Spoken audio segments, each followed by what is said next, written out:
Bismillahirrahmanirrahim. Assalamualaikum warahmatullahi wabarakatuh.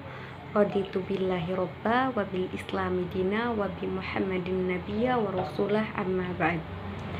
Perkenalkan, nama saya Novi Aryani, NIM 2021 A1C176. Di sini saya akan menjelaskan tentang pergerakan nasional di bidang politik pada masa 1908 sampai 1920. Di sini saya akan memaparkan pergerakan organisasi Budi Utomo. Pada mulanya, Budi Utomo bukanlah sebuah partai politik. Tujuan utamanya adalah kemajuan bagi Hindia Belanda. Hal ini terlihat dari tujuan yang hendak dicapai, yaitu perbaikan pelajaran di sekolah-sekolah, mendirikan badan wakaf yang mengumpulkan tunjangan untuk kepentingan belanja anak-anak bersekolah, membuka sekolah pertanian, dan memajukan teknik dan industri, menghidupkan kembali seni dan kebudayaan Bumiputra, dan menjunjung tinggi cita-cita cita-cita kemanusiaan dalam rangka mencapai kehidupan rakyat yang layak. Corak baru yang diperkenalkan Budi Utomo adalah kesadaran lokal yang diformulasikan dalam wadah organisasi modern. Dalam arti bahwa organisasi itu mempunyai pimpinan ideologi yang jelas dan anggota Lahirnya Budi Utomo telah merangsang berdirinya organisasi-organisasi pergerakan lainnya yang menyebabkan terjadinya perubahan sosiopolitik Indonesia. Budi Utomo bersifat kooperatif dengan pemerintah kolonial karena Budi Utomo menempuh cara dan menyesuaikan dengan situasi dan kondisi pada waktu itu, sehingga wajar jika Budi Utomo berorientasi kultural. Dalam perjalanannya, Budi Utomo dengan fleksibilitasnya itu mulai menggeser orientasinya yang dari kultur ke politik. Budi Utomo melakukan gerakan-gerakan di bidang politik, diantaranya yaitu melancarkan isu politik bahwa mempertahankan diri sendiri lebih penting dari serangan bangsa lain. Yang kedua yaitu insiden Partik atau IP. Insiden Partik, keistimewaan IP adalah usianya yang sangat pendek, tetapi anggaran dasarnya dijadikan program politik pertama di Indonesia.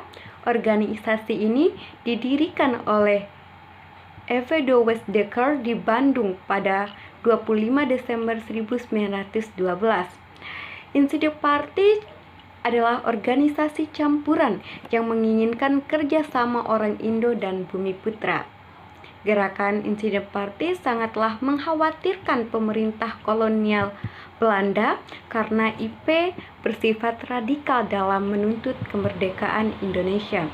Keadaan itu yang menyebabkan pemerintah bersikap keras terhadap insiden Partik.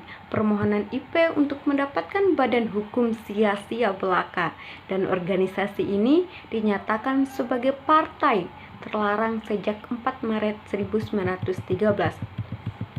Pada dekade 1920-an, kondisi pergerakan nasional telah mengalami berbagai perkembangan. Perkembangan tersebut bukan saja karena usia pergerakan nasional yang telah belasan tahun, akan tetapi bidang-bidang yang dimasuki oleh kaum pergerakan sudah menekuni bidang-bidang politik yang pada periode sebelum Perang Dunia I tidak banyak dibicarakan, atau lebih tepat dikatakan belum menjadi perhatian utama, kecuali bagi insiden Partik yang sejak awal berdirinya telah cenderung ke arah politik, sedangkan bagi Budi Utomo dan Serikat Islam pada masa pembentukannya belum menyentuh program politik. Sebab-sebab khusus dari pembentukan kedua organisasi tersebut dilatar belakangi oleh kondisi masyarakat yang belum memungkinkan melakukan pembicaraan politik baik Budi Utomo maupun Serikat Islam. Memang orientasinya masih di luar lapangan politik. Jika membandingkan Budi Utomo dan Serikat Islam, secara khususnya keduanya dilatar belakangi oleh hal-hal yang berbeda. Yang pertama, dilatar belakangi oleh mendesaknya bidang pendidikan, sedangkan bagi yang kedua, faktor ekonomi. Pada mulanya sangat dominan, oleh karena itu, Budi Utomo orientasinya ke bidang sosial budaya dengan tujuan kemajuan yang harmonis buat negeri dan bangsa, terutama dengan memajukan pengajaran, pertanian, peternakan, dan dagang, teknik industri, kebudayaan. Sedangkan Serikat Islam memiliki tujuan mencapai kemajuan rakyat yang nyata dengan jalan persaudaraan, persatuan, dan tolong-menolong. Walaupun keduanya berangkat dari adanya perbedaan-perbedaan, akan tetapi peristiwa Perang Dunia Pertama telah mengubah haluan keduanya. India Warburg yang membawa dampak politik bagi kaum pergerakan, yaitu dibentuknya Volksraad, merupakan contoh adanya perubahan garis kebijakan organisasi. Di samping itu, Budi Utomo, Serikat Islam, Insulinde, dan ISDF mendirikan radikal Contractrit dalam Volksraad yang menuntut dibentuknya Majelis Nasional sebagai parlemen pendahuluan menetapkan Undang-Undang Dasar sementara. Baik, mungkin hanya itu saja yang dapat saya sampaikan. Billahi taufiq wal hidayah. Wassalamualaikum warahmatullahi wabarakatuh.